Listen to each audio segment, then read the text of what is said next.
Hello and welcome to the Delphian Podcast. Delphian is an artist-led nomadic gallery focusing on emerging and early career artists. Each episode will feature a different art world practitioner, from artists and gallerists to collectors and curators. If you like today's episode, please like, share and subscribe.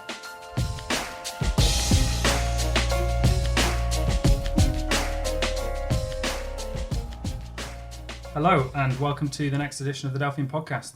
My name is Benjamin Murphy and as always I'm joined by Nick J.S. Thompson. Hello. Hello.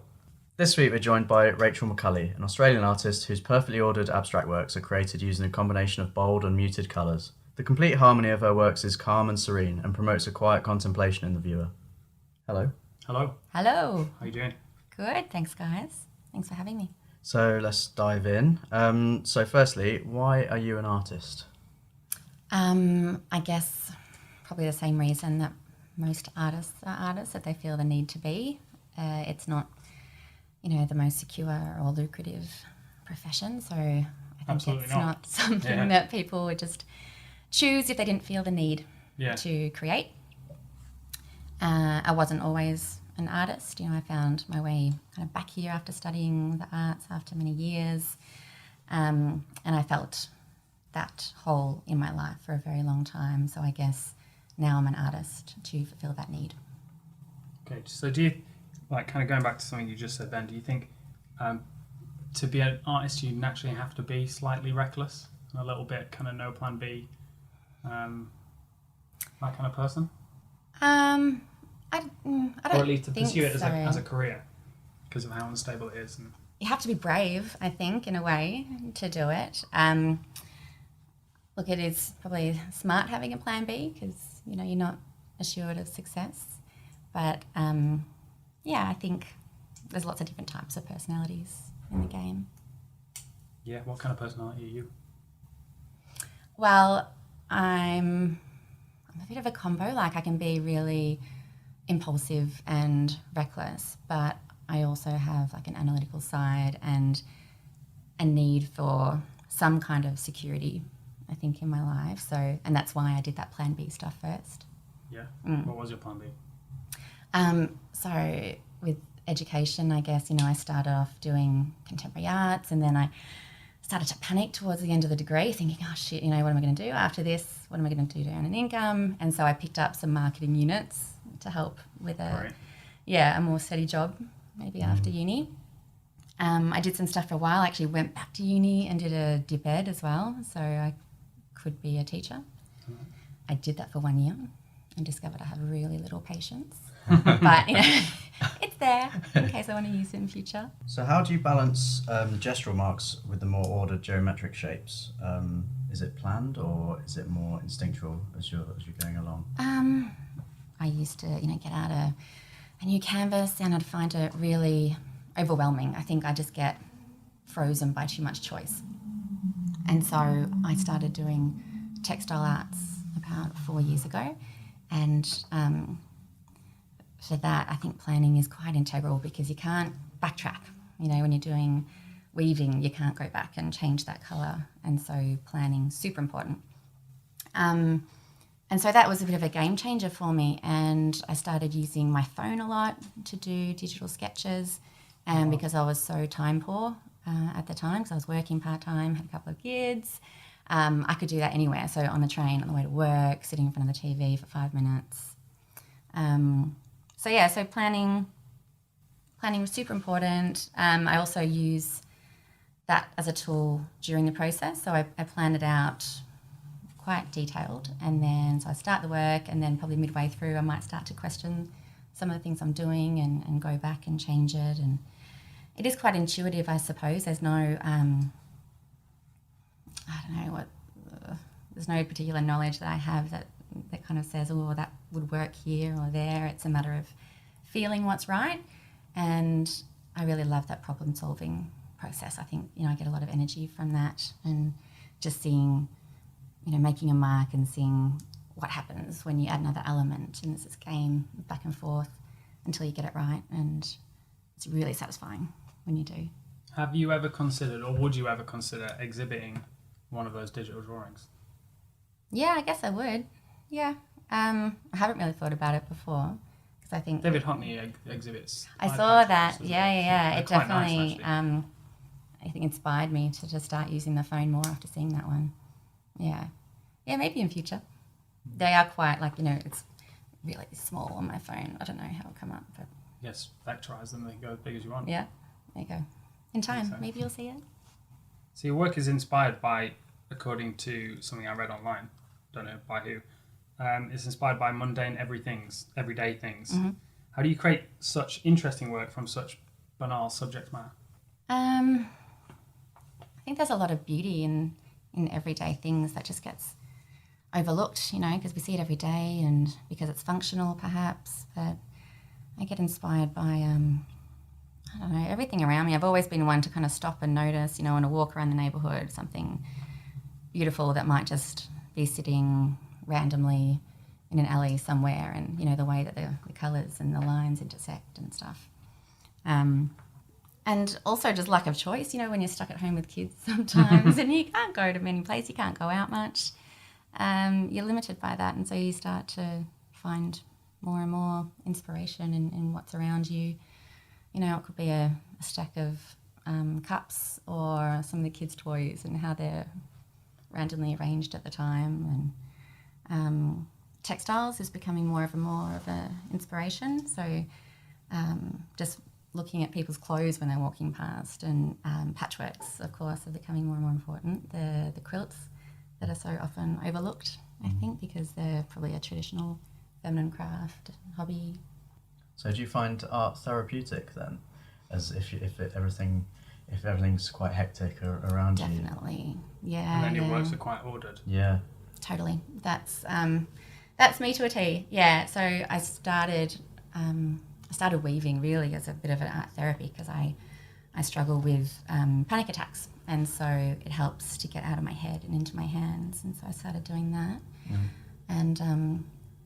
and painting kind of progressed from there. I started getting frustrated by the end. I was trying to create paintings with wool, and so I ended up changing mediums. But the way I guess that I paint, it's trying to create a bit of an emotional response in myself, maybe as well as the viewer. I'm always trying to create some level of control in my environment to keep that panic and anxiety at bay.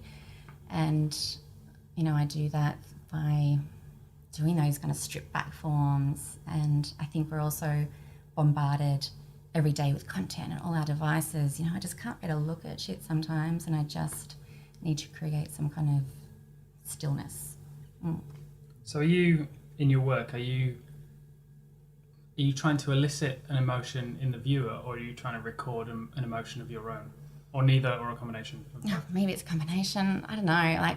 Why do we create what we create? Sometimes you're just trying to analyse it in hindsight. Why did I do this? I guess, when I'm painting it, I do want the viewer to often, with the stripped back, more the mono pieces that I do, I guess I'm trying to create some kind of, I don't know, empowering sense or some kind of strengthening element and the stillness for the viewer, whereas the patchworks are a lot more lively and colourful and playful and energetic, and I often switch between them depending on my mood, and so I guess that would elicit a similar response from the viewer. How do you balance creating freely and for the fun of it, and also being aware that it's going to be seen by other people, if that's through social media or in an exhibition? I guess most of the time you are just creating what you want to create, because that's just your style. There are other things that I want to try, and it's a matter of just having the time to do that, I guess. When you're not working to deadlines for a show, that's when you start playing around with other stuff. It might not be stuff that I want to display, because maybe it would be confusing for the viewer to kind of see something random mashed in with the other works, but I'm trying to carve out more time to do that experimentation and play this year. So going back to something you said about your inspirations coming from these everyday objects, how much of your work is representational and how much of it is abstract? Similar to You know kind what confuses me? Yeah. I didn't even know sometimes. I like the the works that I do, they're like the everyday totems by Idle Hands. Like I got inspired originally from seeing my kids building with Duplo. Yeah. And then noticing the stacks of cups and the plates and random things around the house. So I'm not representing them as such, but they definitely inspired it. Yeah. And they actually morphed into the patchwork. So I wasn't trying to create a patchwork. I was kind of doing them horizontally at the start. And that made me go, oh, hang on, this is kind of like patchwork quilts. And yeah, shit. And I started looking at, like thinking of other stuff around the house. And now they are becoming more like a patchwork quilt style painting. I don't know what the hell I guess sometimes. It just is what it is. So last night we touched on this very briefly, didn't we, in the pub? And we were talking about kind of having two different but obviously linked styles of work and knowing whether to kind of focus on one and do that consistently, or to change it up and be a bit more experimental and not really worry about that. Yeah.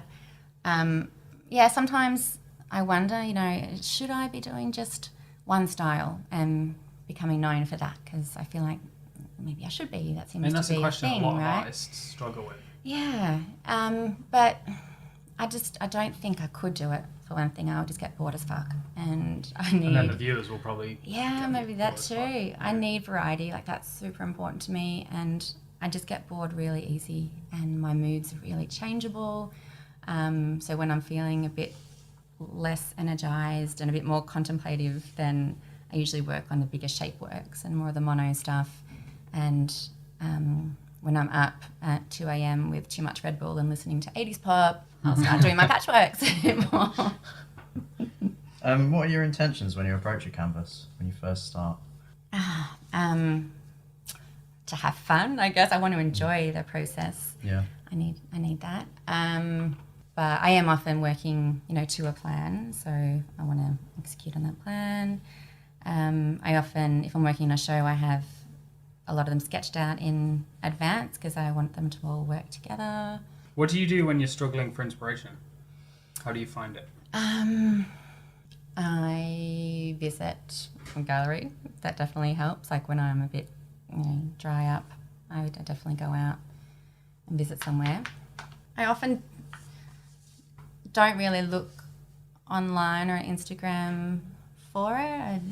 I find when I get to that point where I'm low on inspiration, I kind of need to get away from all that for a while, or maybe you just get a bit depressed by it. You're like, oh, I'm shit. What am I going to do now?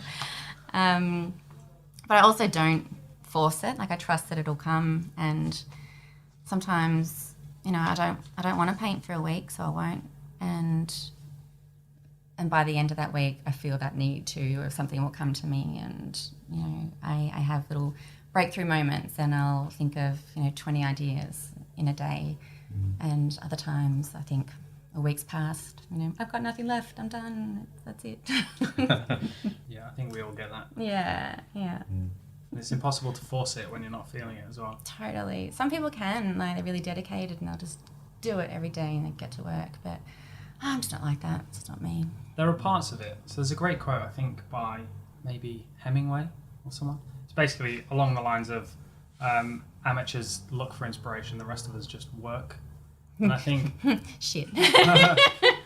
So with what I do, if I just can't get in the zone to draw, I just do something really mindless, like just the mindless patterns or prepare sheets of glass. Or When I guess when I feel a bit guilty, like when it's been a couple of days has passed, and I might just start playing around with colours, and even if nothing's really working, sometimes I do a couple of sketches on my phone. And what do you reckon the biggest obstacle has been you've had to overcome in your career so far? Confidence, Yeah. I think, is the biggest one. I mean, it took me a long time to have the guts to create the work and put it out there. I think for so long I was just like, who am I? No one wants to see this. I can't do this. I think when I was at school, I was just shown a lot of realistic work, and I never wanted to create that. I don't have the patience. I'm sure I don't have the skill. And so I kind of just put it out of my head for a long time, thinking, oh, well, you're not an artist, you're not a painter. And I feel like social media has changed all that. You get more exposure to different types of art. And I wonder how different it would be if I was in the education system now, you know, and had all that extra stuff to look at and get inspired by. So confidence, I think it takes a bit of courage to be creative and put yourself out there, because you are showing a bit of your personality. You know, I think in the work that we create, we're projecting a bit of ourselves, you know, onto the canvas. Yeah. And, you know, people will judge you, some people won't like it, so you've got to be prepared to deal with that. Yeah. Do you think that social media also helps with confidence as well, when you're getting direct feedback from people and... Oh, yeah, definitely. And you see other people, you know, doing work that you're like, oh, no, you know, if people are liking that, then I'm sure they'll like mine. Or, yeah, I think that's definitely helped. It's a double-edged sword, isn't it? Because it can also be very daunting seeing what's out there, and there's oh, yeah, you have those moments where you're like, oh, my God, I'm shit. Look at this. Yeah, and there's Yes. just so many artists in the world, which so I never would have assumed it to be the way that it is without things like Instagram. Yeah. So is there anything that you wish you did more of or less of when you were first starting out?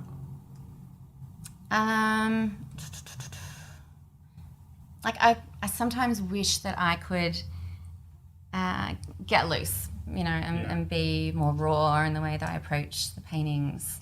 And, you know, maybe I will one day. I'm definitely not at that point at the moment. I can't help my personality. It gets in the way, and I do like that sense of control, I suppose. And there's also this really annoying practical side of me that, you know, the phone planning process is also a practical decision, because it's so much more time efficient to make the mistakes on a screen. Yeah.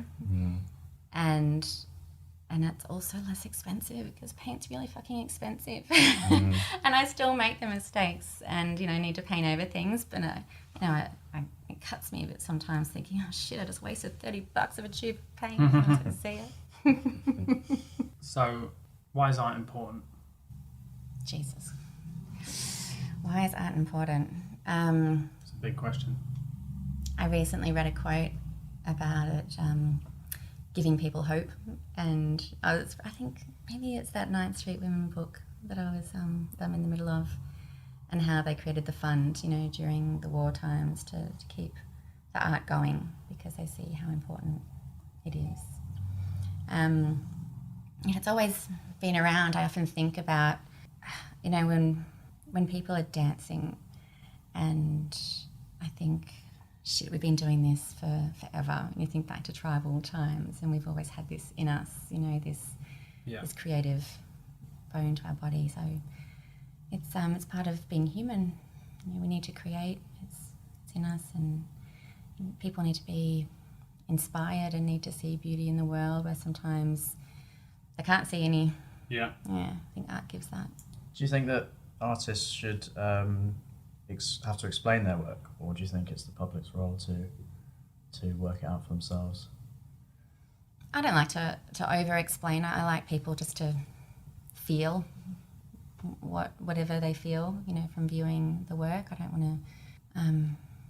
Tell them what it means. Yeah, it kind of takes the fun out of it, I think. Yeah. And I don't think that's the role of an artist.